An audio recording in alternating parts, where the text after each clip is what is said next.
Mladí tvorcovia z celého Slovenska opäť ukázali, že kreativita a talent im rozhodne nechýbajú. Celonárodná súťaž Zlatá klapka priniesla desiatky originálnych diel, od spravodajských príspevkov až po hrané a animované filmy. Kto zaujal odbornú porotu najviac a odniesol si hlavnú cenu, to sa dozviete v reportáži.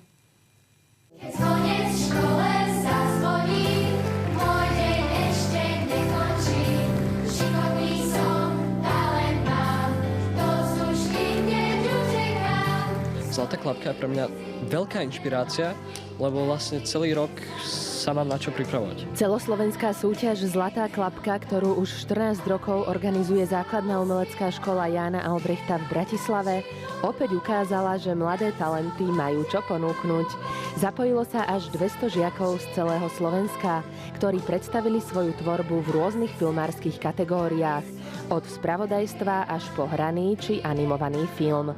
Hlavnú cenu súťaže, cenu ministra školstva, získal Matúš Kristín zo Základnej umeleckej školy Bernolákovo za krátky hraný film. Bol som ocenený za dielo Zdvihni hlavu, čo je dielo o dieťaťu, ktorý sa vlastne ráno zobudí, píše si s dvoma kamarátmi a tak trochu nevidia, že žijú vlastne pri sebe. Veľmi ma baví animácia a práca s kamerou.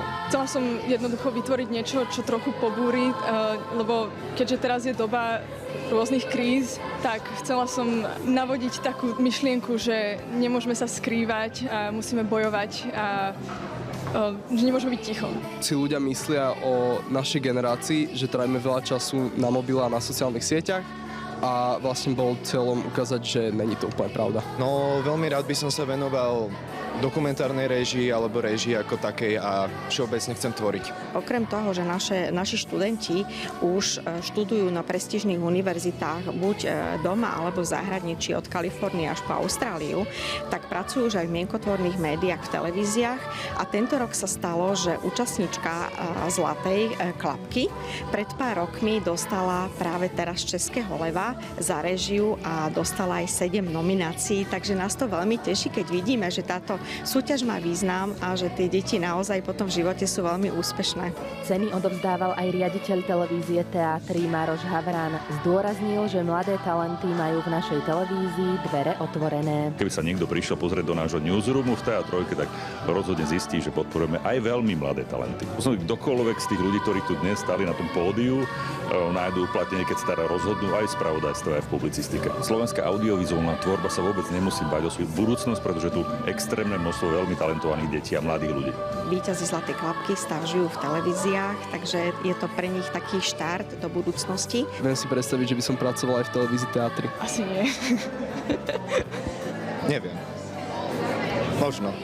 Ja teraz študujem dejiny umenia v Brne, čiže som zostala v tej kultúrnej sfére a naďalej chcem sa tomu venovať. Rád by som... Je to síce mimo, ale horského záchranára. A nezáleží na tom, či si lekár, flekár, pekár. Len dúfam, že nekradneš našu muziku z netu, ty peťár. Keď ma pokazí slava, maj pokoj na duši. Už to nebudem ja, nechaj ma, nech sa ňou zadusí.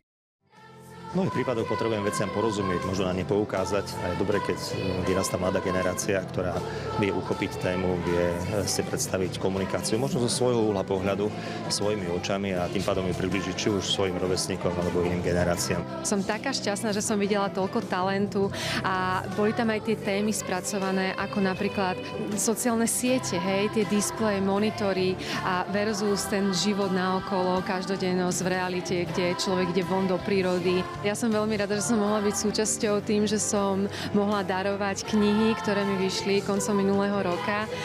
Sú to knihy Misia láska, prísne tajná misia láska v Tajsku a súčasne som darovala aj také ručne vyrábané ochranné bábiky z Guatemaly, ktoré boli zaslané remeselníčkami z Guatemaly sem na Slovensko. O víťazoch rozhodovala odborná porota zložená z profesionálov z filmového a televízneho prostredia. Na jej čele stála herečka Petra Kolevská, známa ako Alžbetka z legendárneho filmu Perimbaba. Porotu zaujal aj Peter Janíček s filmom Zubár. Film je o strachu z doktorov a zo zubárov. Môj otec je zubár a jedna moja kamarátka išla práve teda k nemu a veľmi sa toho teda bála. A ja som jej povedal, že vlastne sa nemá čoho báť a z tohto nejako vznikol tento námet.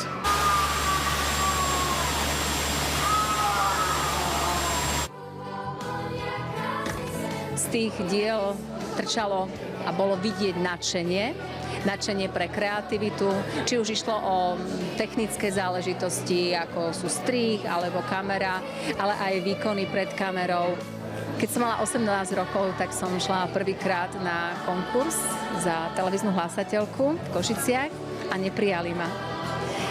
Ale po povzbudení môjho známeho, ktorý bol dramaturg a scenárista, povedal, veď to skús opäť.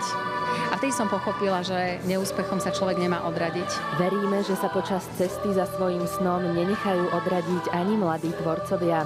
Ich talent naznačuje, že slovenská žurnalistika aj audiovizuálna tvorba majú pred sebou sľubnú budúcnosť. Tak nech sa vám darí, milí budúci kolegovia. Kristýna Mišová, Teatry.